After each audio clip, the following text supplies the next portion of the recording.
Hello' বন্ধু বান্ধৱীসকল, আজি আন এটা ভিডিঅ'লৈ তোমালোকক স্বাগতম জনাও।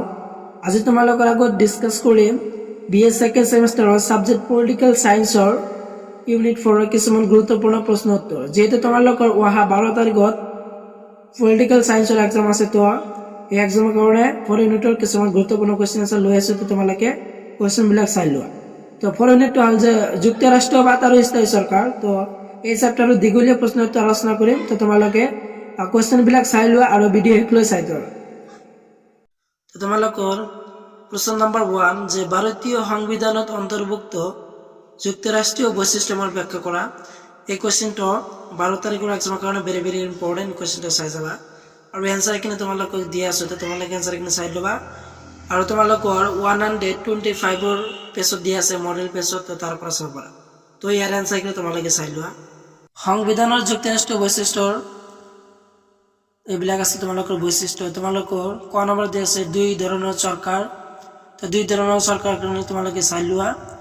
আৰু খ দিয়া আছে তোমালোক ক্ষমতাৰ বিভাজন, আৰু ঘ আছে লিখিত সংবিধান আৰু সংবিধানৰ শ্ৰেষ্ঠত্ব, আৰু নম্বৰ যে সৰ্বোচ্চ ন্যায়ালয় আৰু দ্বিসদনীয় বিধানমণ্ডল।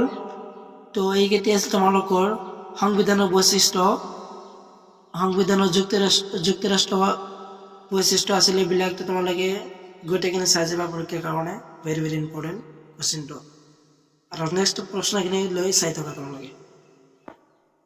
আৰু নেক্সট প্ৰশ্নটো হ'ল যে প্ৰশ্ন নম্বৰ 3 কেন্দ্ৰীয় চৰকাৰ আৰু ৰাজ্যিক চৰকাৰৰ মাজত ক্ষমতাৰ বিভাজনৰ বিষয়ে আলোচনা কৰা। এই কুৱেশ্যনটো ইম্পৰ্টেণ্ট হয় পৰীক্ষাৰ কাৰণে। তো ইয়াৰ এনচাৰখিনি তোমালোকে চাই লোৱা। যিহেতু তোমালোকে কেমেৰাত দি আছো, তোমালোকে এনচাৰখিনি ভালদৰে চাই লোৱা। আৰু তোমালোকে মডেল পেজ নম্বৰ 129 দিয়া আছে ইয়াৰ এনচাৰ, আৰু কুৱেশ্যন আৰু লগত এনচাৰ দিয়া আছে, তো তাৰ পৰা চাব পাৰা। নহ'লে তোমালোক দিয়া আছো কেমেৰাত, তাৰ পৰা চাই ল'বা। তোমালোকে এনচাৰখিনি সম্পূৰ্ণখিনি ভালদৰে চাই লোৱা। প্ৰশ্ন নম্বৰ 3ৰ সম্পূৰ্ণ এনচাৰ এইখিনি, এইবিলাকেই আছিল এনচাৰ। তো আৰু এই কুৱেশ্যনটো তোমালোকৰ 10 মাৰ্কৰ হয়। তো আজি তোমালোকৰ আগত যিবিলাক কুৱেশ্যন ডিছকাছ কৰিছোঁ, তো গোটেইবিলাক 10 মাৰ্কৰ। ইয়াৰ আছে তোমালোকৰ এনচাৰ যে প্ৰশ্ন নম্বৰ 3ৰ সম্পূৰ্ণ এনচাৰখিনি এইখিনি আছিল। তো সম্পূৰ্ণ এনচাৰখিনি তোমালোকে ভালদৰে চাই ল'বা আৰু সম্পূৰ্ণখিনি লিখি দিবা। আৰু এই কুৱেশ্যনবিলাক তোমালোকৰ 10 মাৰ্কৰ হয়। আৰু নেক্সট প্ৰশ্নখিনি তোমালোকে চাই।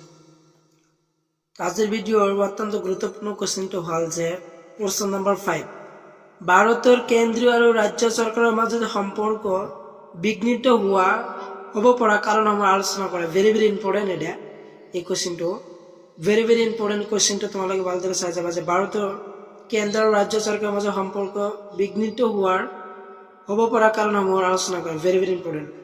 তো ইয়াৰ আনচাৰখিনি তোমালোকে চাই লোৱা। তো ইয়াৰ উত্তৰটো হ'ল যে কেন্দ্ৰ আৰু ৰাজ্য চৰকাৰৰ মাজত সম্পৰ্ক বিঘ্নিত হোৱাৰ বহুতো কাৰণ আছে, সেইসমূহৰ তলত উল্লেখ কৰা হ'ল। তো তোমালোকে ক নম্বৰ দিয়া আছে আৰু সেই পৃষ্ঠাত সম্পূৰ্ণ এনচাৰ দিয়া আছে। তো সম্পূৰ্ণ এনচাৰখিনি তোমালোকে চাই লোৱা। প্ৰশ্ন নম্বৰ 5ৰ এইবিলাক আছিল এনচাৰ। তো এনচাৰখিনি তোমালোকে চাই লোৱা। আৰু তোমালোকে এই কুৱেশ্যনটো পাই যাবা তোমালোকে মডেল পেজ নম্বৰ 132 পাই যাবা কুৱেশ্যনটোৰ, আৰু লগত এনচাৰ পাই যাবা। তো তাৰ পৰা চাব পাৰা, নহ'লে মই দি আছো, তো তাৰ পৰা চাই ল'বা। আৰু আছে তোমালোকৰ এনচাৰ। তো নেক্সটখিনি তোমালোকে চাই লোৱা এনচাৰ। ইয়াৰ আছিল এনচাৰ তোমালোকৰ প্ৰশ্ন নম্বৰ 5ৰ। তো তোমালোকে সম্পূৰ্ণখিনি ভালদৰে পঢ়ি যাবা, যিহেতু তোমালোকৰ এক্সাম অহা 12 তাৰিখত আছে, বেছি সময় নাই। তো তাৰ কাৰণে প্ৰশ্ন আৰু উত্তৰখিনি চাই যাবা। ইয়ে আছিল তোমালোকৰ প্ৰশ্ন নম্বৰ 5ৰ সম্পূৰ্ণ এনচাৰ। তো সম্পূৰ্ণ এনচাৰখিনি তোমালোকে চাই লোৱা। আছিল সম্পূৰ্ণ এনচাৰ, ভালদৰে চাই লোৱা। আৰু আছে তোমালোকৰ প্ৰশ্ন, তো শেষৰ প্ৰশ্ন তোমালোকে চাই থকা শেষৰ প্ৰশ্নলৈ। আৰু এটা আছে তোমালোকৰ প্ৰশ্ন যে প্ৰশ্ন নম্বৰ 8 কেন্দ্ৰীয় চৰকাৰ আৰু ৰাজ্যিক চৰকাৰৰ মাজত থকা বিত্তীয় সম্পৰ্কৰ বিষয়ে আলোচনা কৰা। এই প্ৰশ্নটো তোমালোকৰ অহা 12 তাৰিখৰ এক্সামৰ কাৰণে ভেৰি ভেৰি ইম্পৰ্টেণ্ট কুৱেশ্যন।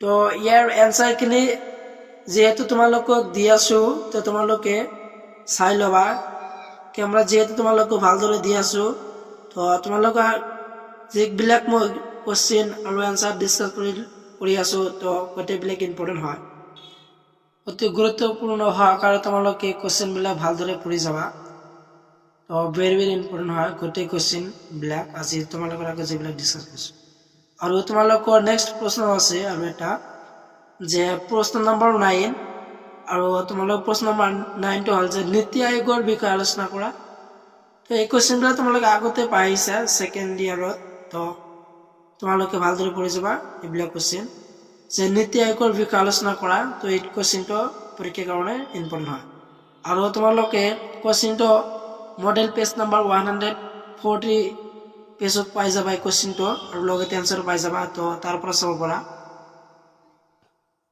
নহলে মই কেমেৰা দি আছো ভালদৰে তো ইয়াৰ পৰা চাই ল'বা কোশ্চিনবিলাক ভেৰি ইম্পৰ্টেণ্ট আৰু আছে তোমালোকৰ হেকৰ কোশ্চিন তো হেকৰ কোশ্চিনটো তোমালোকে ভালদৰে চাই লোৱা এই আছিল সম্পূৰ্ণ এনসাৰ প্ৰশ্ন নম্বৰ 9 যে প্ৰশ্ন নম্বৰ 9 টো হল যে নীতি আয়োগৰ বিষয়ে আলোচনা কৰা ইয়াৰ আছিল সম্পূৰ্ণ এনসাৰ আজিৰ ভিডিঅ'ৰ হেকৰ প্ৰশ্নটো হল যে প্ৰশ্ন নম্বৰ 17 ভেৰি ইম্পৰ্টেণ্ট কোশ্চিন এইটো যে গাঁও পঞ্চায়তৰ গঠন ক্ষমতা আৰু কাৰ্যাৱলীৰ বিষয়ে আলোচনা কৰক এই কোশ্চিনটো ভেৰি ইম্পৰ্টেণ্ট এই কোশ্চিনটো চাই যাবা আৰু তোমালোকৰ আগত আজি আলোচনা কৰিলো যে ইউনিট 4 ৰ দীঘলীয়া প্ৰশ্ন উত্তৰ আৰু তোমালোকৰ মই এই চেনেলত গোটেই ইউনিটৰ কোশ্চিন আনসাৰ মই ডিসকাস কৰিছো ইউনিট 1 2 3 4 তো তোমালোকে হেবিলাক ভিডিও এই ভিডিও ডেসক্ৰিপশনত লিংক দিয়া আছে তো লিংকত যাতে তোমালোকে সম্পূৰ্ণখিনি চাব পাৰা সম্পূৰ্ণখিনি তোমালোকে চাই যাবা তো এই ভিডিও ডেসক্ৰিপশনত লিংক দিয়া আছে তো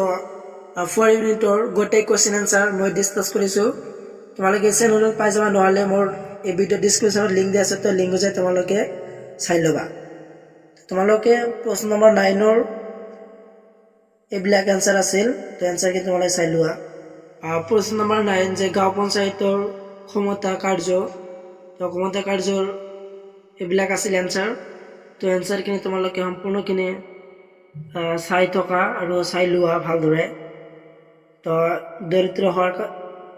দৰিদ্ৰতা দূৰীকৰণ এই আছিল সম্পূৰ্ণ আনসাৰ যে প্ৰশ্ন নম্বৰ 17 ৰ যে গাঁও পঞ্চায়তৰ ক্ষমতা কাৰ্য তো আজি তোমালোকৰ আগত যিবিলাক মই কোশ্চিন আনসাৰ ডিসকাস কৰিলো গোটেইবিলাক ইম্পৰ্টেণ্ট ভালদৰে পঢ়ি যাবা